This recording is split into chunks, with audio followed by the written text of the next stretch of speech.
Hi, this is Misha. And this is Jake. And this is discussion at the range, not at the range, and kind of a versus episode. And we're doing 80s edition of 9mm. Mm-hmm. So you've got there. Yep, this is Intratec Tec AB-10. So non-threaded barrel, post-band version.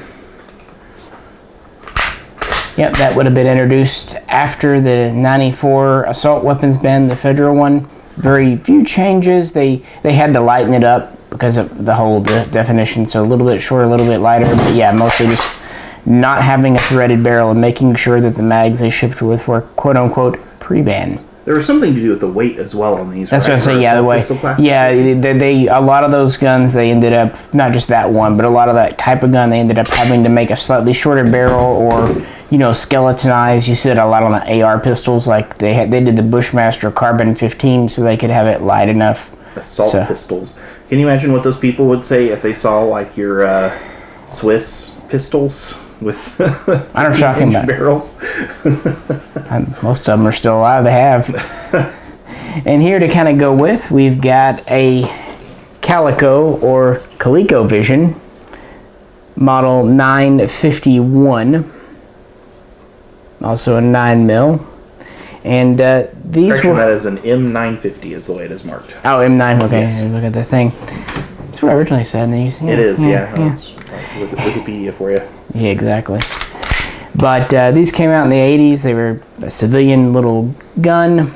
Of course, the big deal is the helical mag. This is a lowly 50. Everyone likes the hundreds, but my God, they could almost be used as a quasi-stock as far as they stick out.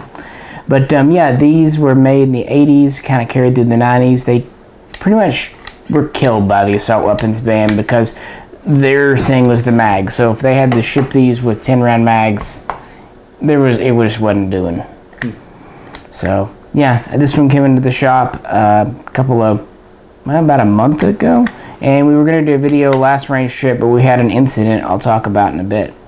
But what did you get that AB-10? I'm just going to call it a Tec-9, but I picked it up from a local gun shop. Just happened to have one used on the shelf, and I being a connoisseur of extremely fine 9mm, particularly of 9mm PCCs, subgun type guns, and so on and so forth, felt the need to add a $280 Tec-9 to my collection because I guess. Yeah, that gun's so fine. It's essentially the equivalent of boxed wine in the gun world.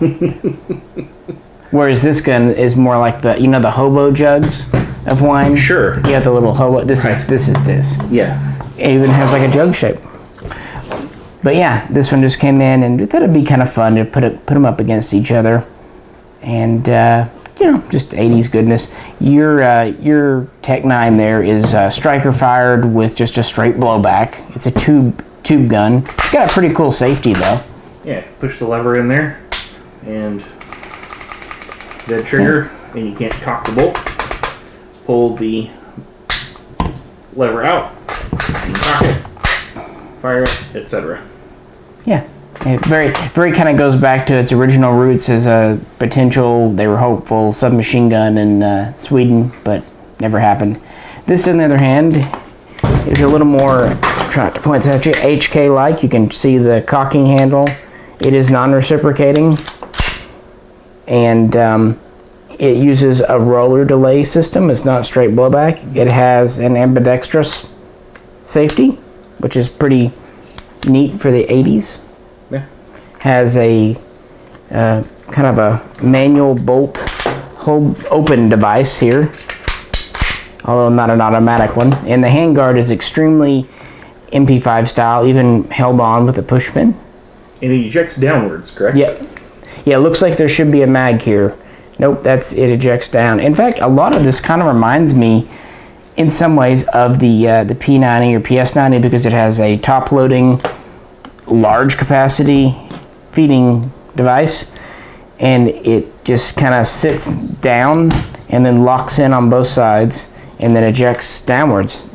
Yeah, it's kind of removing the magazine. It's kind of like you basically wrap your hand around it and squeeze both levers and then lift up on the tube.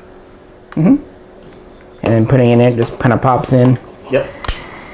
Obviously the sling, and one interesting thing, these sling swivels are actually ambidextrous too. You can screw the swivels onto either side. It's kind of neat. And yeah, both have pretty small little barrels, and yours is, metal tube with a polymer frame, and this is pretty much all polymer except for the metal main housing. One thing to note on this, because you see this little breacher style flash thing on the end of this again is not threaded, so this is just a US Machine Gun is the company that it came from, and it just screws down with set screws and holds onto the barrel tension. And I added a little bit of thread locker just to kind of make it not move around while firing, and it seems to have held on pretty well so far. So, but I did that because I think these things look pretty goofy with the little stubby barrel sticking out. Like, it just doesn't quite look right for a Tec-9. Yeah, and this too doesn't have a threaded barrel. It is the barrel is grooved on the other side if you want to press something on and pin it, but it's just a straight barrel.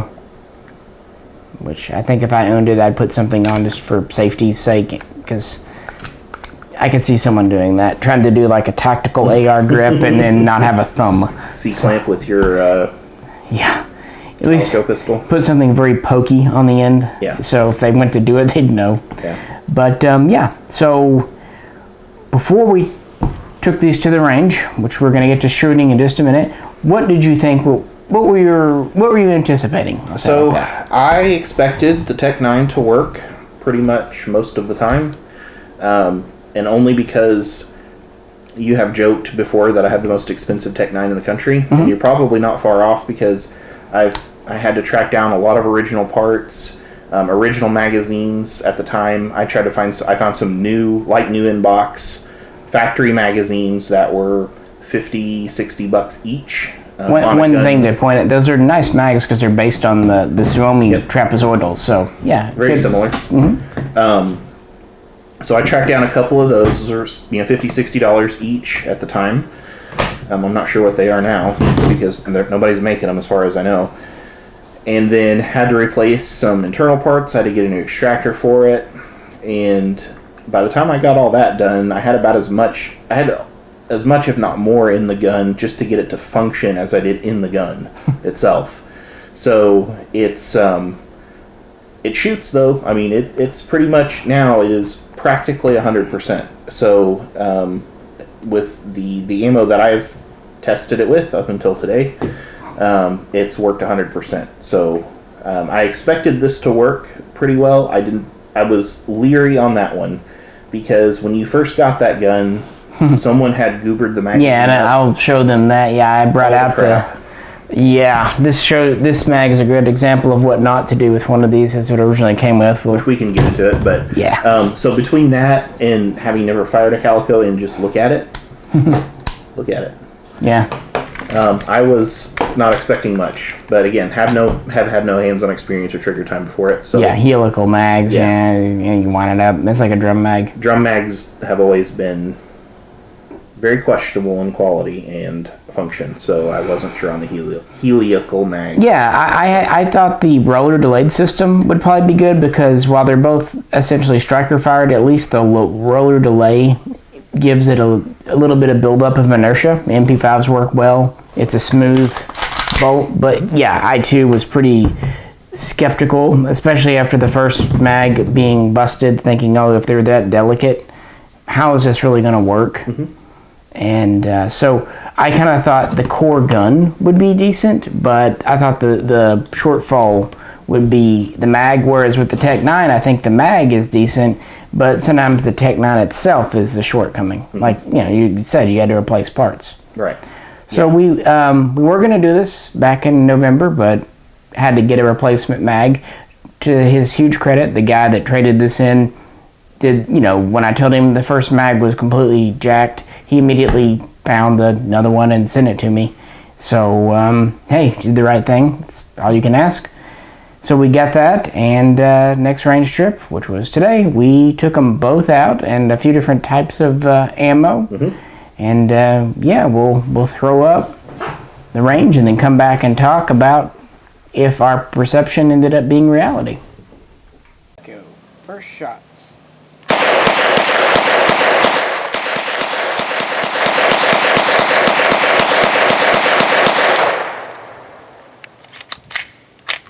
Calico.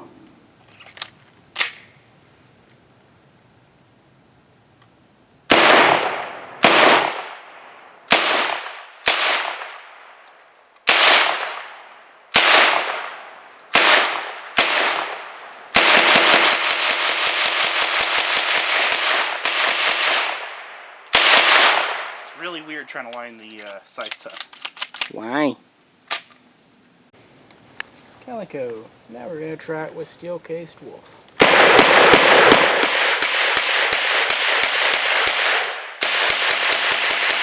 am I glad it's a non-reciprocating handle.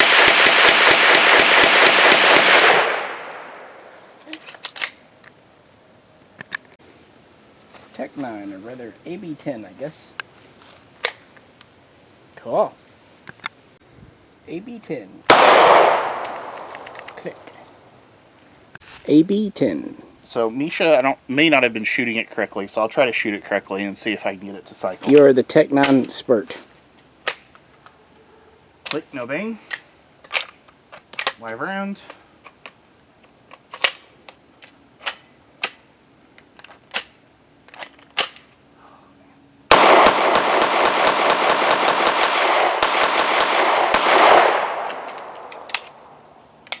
Clear. AB-10 with the second try. Interesting. Wonder if it's a mag thing. Maybe your ammo's just too fancy. Yeah, I've been shooting Fiocchi. He was using mag tech. Could be an ammo issue. Let's find out. Go ahead. A few more. There's one in the chamber. AB-10 with wolf.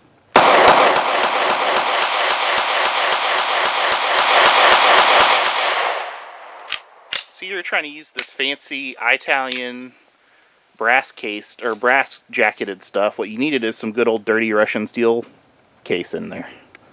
Yeah, I think most things in life, sometimes just going good old dirty Russian's better. Tec-9. Clear. Well, there you have it.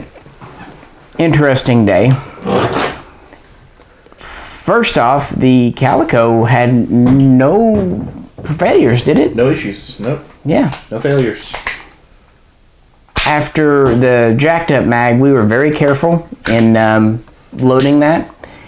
The website says no more, it says 7 turns, no more than 10. We definitely erred on the side of under 8 just to be safe. And had no troubles, even though it's not too fully sprung. It was easy to load. Yeah, loading was actually really easy. It loaded as easy or easier than some, regular stick SMG mags. Yeah. So certainly no more convoluted. I mean, a few extra little steps, but when you read them, it seems complicated, but it really wasn't. It's pretty intuitive. Seating it was a little weird. Seating a magazine, especially full, I noticed. Yeah. You had to get it lined up just right and then snapped in. But it was kind of just getting the angle down on it. And that is a new mag. I noticed the not good one seated a lot easier because it's more worn, like the plastic body. So that might have some. They might kind of wear into their guns a little more. Yeah. Right. As for the Tec-9, honestly, the bang clicks are kind of what I've experienced with these in the past. But as it turns out, it was an ammo thing. It did not like the Fiocchi. That was a little too posh. This is a boxed wine. We were trying to actually give it wine out of a bottle, and it didn't like that. Like it, no. No. So yeah, when I had tested it before, I tested with Magtech and Wolf, and then probably some. I generally have had some PPU, I think. Yeah, we've had that. And it worked. It has worked fine for me with everything that I've tried in the past with it.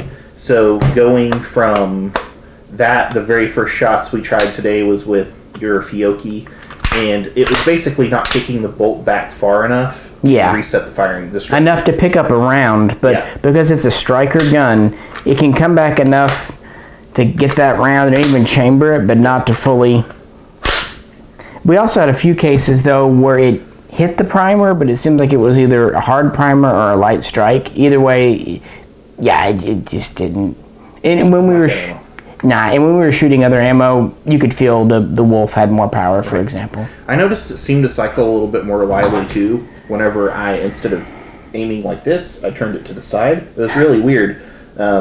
It seemed like it was easier to control the recoil and was hitting a lot better.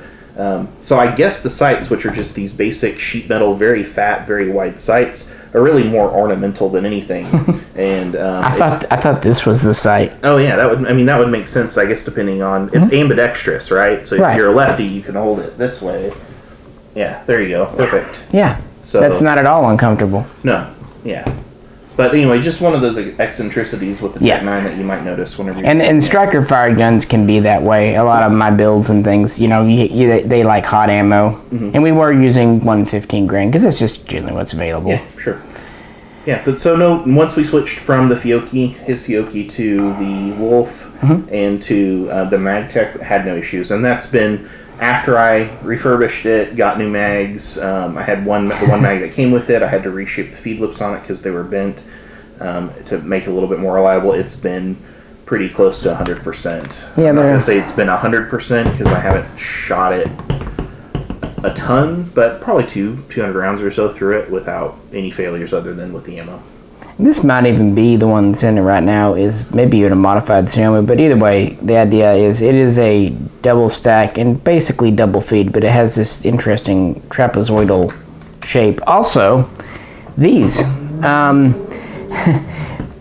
because a lot of guns, especially in the Maxwell, you want to slam your mag, don't do that. I was putting the mag in, knowing I needed to seat it firmly, and he basically warned me about it, but my hand was already making the motion. I was able to kind of stall it a bit, but not arrest it completely, so that was fun. Yeah, those sharp little tabs will get you. And there's no reason for them. No. But that's just how the mags are. I mean, the Xiaomi is the same way, right? Yeah, it is. What it is that's what holds the floor plate on. But good grief. Yeah, but that was fun. But they are easy to load. Both mags are actually pretty easy to load. Of course, is this a 30 or 32? I believe it's a 30. I could be wrong. Yeah, they made both. And that's, like I said, the smaller one is a 50 on that.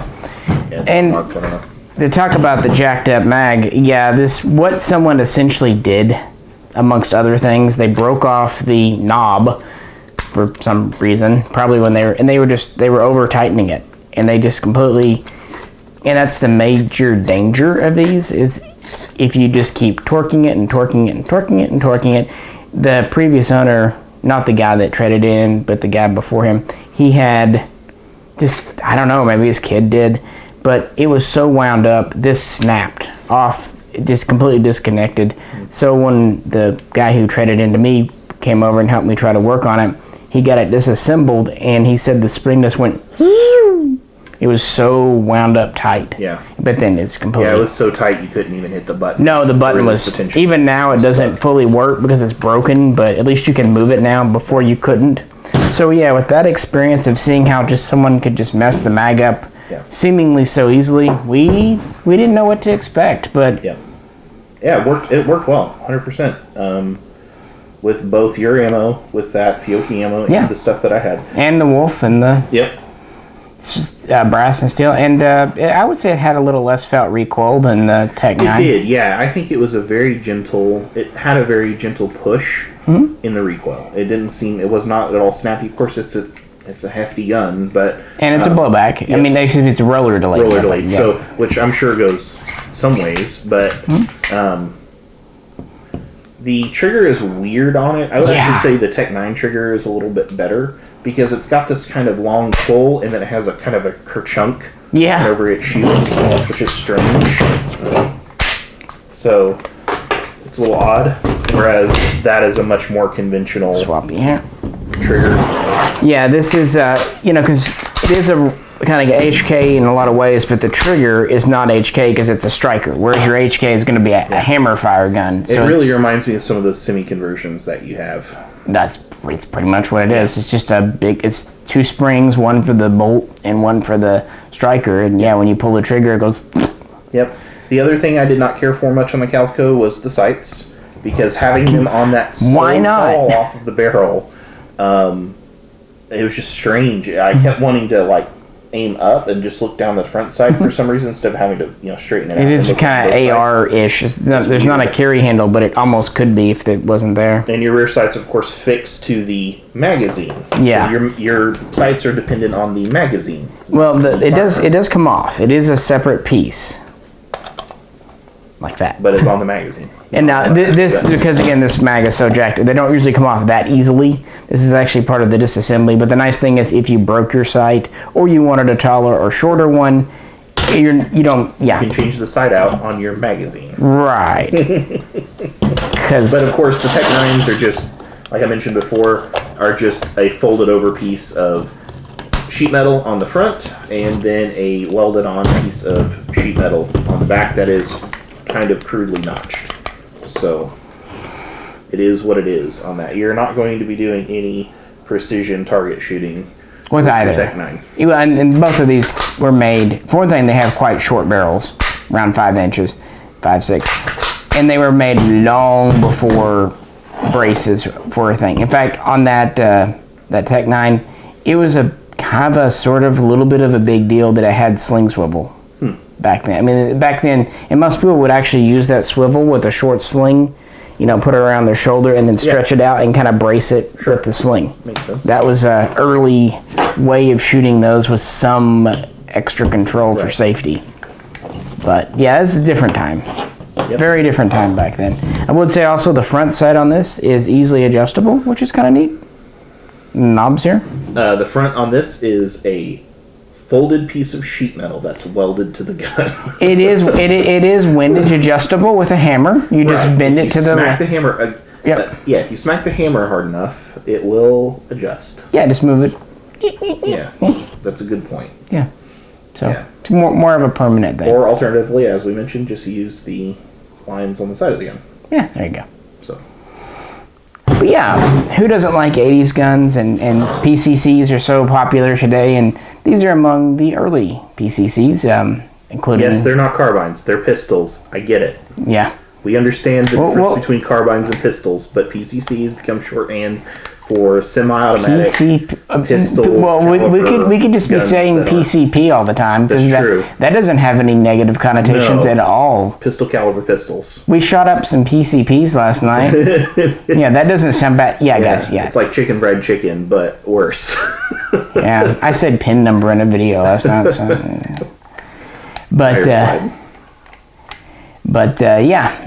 these are among the early ones. Uzi was another very early one. Yep. The HK 94, but that was a lot of money back then. Yeah. And the guys didn't have that.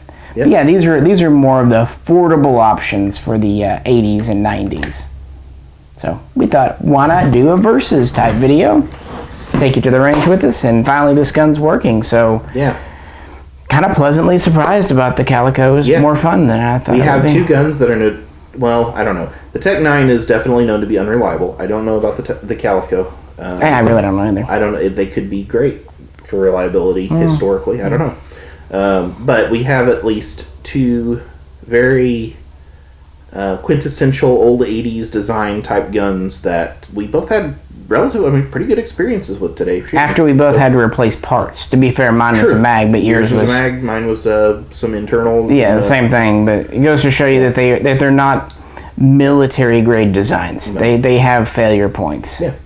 But there is a new. As far as I know, the Calicos are actually still being produced. They are. They came back in a bit ago. I think 2006. I'm wanting to say. I don't know. I think it was more recent than that. But the Calicos are still being made. The Tec-9s have been out of production for a long time. There is a company that is purported to be making a modernized Tec-9 called Sol Invictus but I don't know if that's actually if that's a thing that exists or not. If that's vaporware, it seems like it's the last few times I checked up on it, it was one of those HMG things of, oh yeah, it's shipping in 30 days, and that was 2 years ago. So I don't know.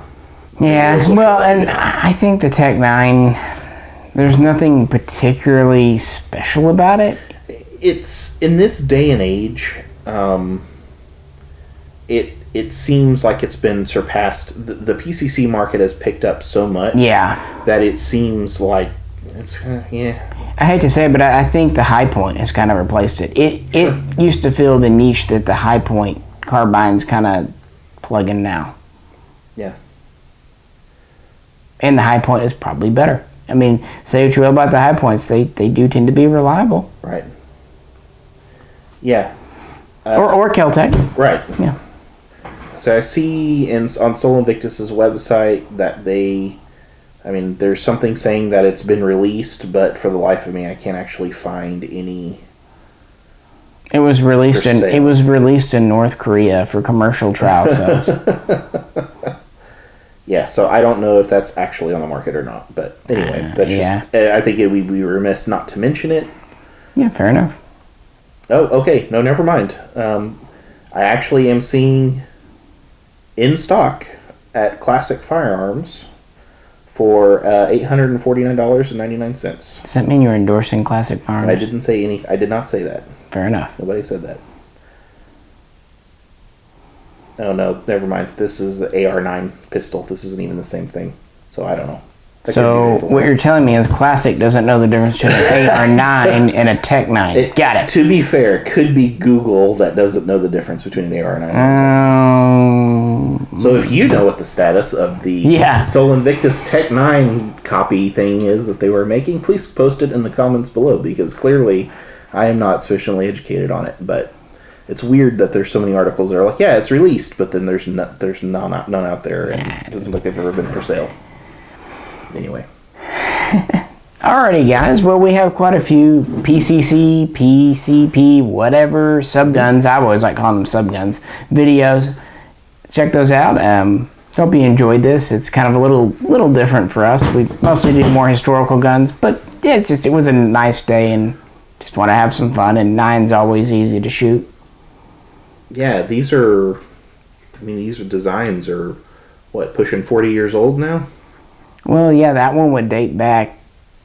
Like I said, it was kind of originally thought maybe to be a Swede. Certainly late 70s, early 80s for what would be the Tech, because there was a KG9, KG99, and then the Calico dated back to the early 80s and went into production in the mid 80s. So guess what? These are old guns now. Yeah. And gun tech hasn't really changed. I mean, the Scorpion Evo 3, for as excellent as it is still just a straight blow-butt gun, and the MP5 is still kicking. So, yeah. I mean, something works mechanically, it works. Yeah, true. Alrighty, guys. If you have any questions or comments, please do post them below. Yep. If you're interested in helping support us, check out the link to our Patreon page. It'll be in the description. And if you want to see more of our videos that are as rambly, but a little more historically significant and focused, be sure to subscribe to us and go check out our backlog. We have lots and lots of videos up. This will make a good doorstop in my office. I've been needing something to keep the door from slamming against the wall. Yeah. You could throw it at an intruder if you needed to. It is solid, I mean, for what it is. Yeah, for plastic. Yeah. Obviously, it holds up. Mm-hmm. Alrighty, guys. We greatly appreciate it. Hope you guys are having a good one, and we will catch you very soon. This is Misha. And this is Jake. See you next time. See ya.